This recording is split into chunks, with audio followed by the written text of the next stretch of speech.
some reason when I was younger, I was always inspired by the cowboy cooking. I don't know what it was. Those roots dug deep in me.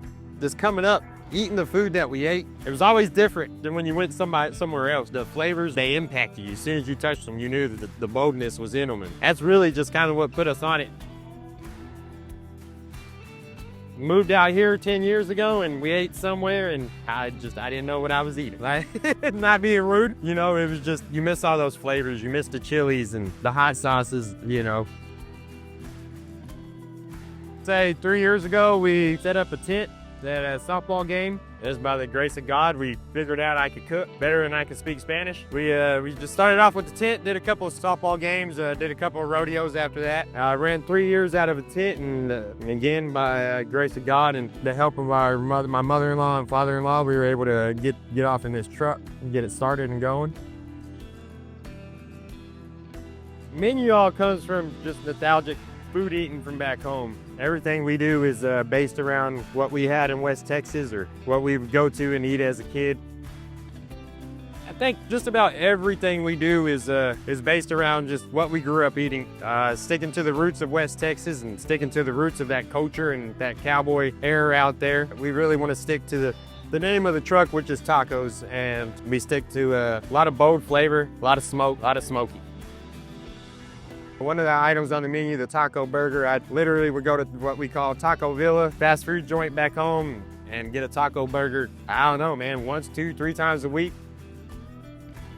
It's more or less just getting people out to try the food, getting people to try what real Tex-Mex is, what the roots of West Texas is, and how we put it in our food. I think it's going great. I don't, you know, there are days that are frustrating, but just like anything else, but that's why we pray and we keep God first and just keep pushing. Yeah, that's all we can do. As a child growing up in West Texas, had to become a man fast, had to really learn how to become your own person, become your own man. There's days when, you know, like I said earlier, when we're real slow and we might get discouraged, but, you know, that's part of this. That's part of life in general for anybody.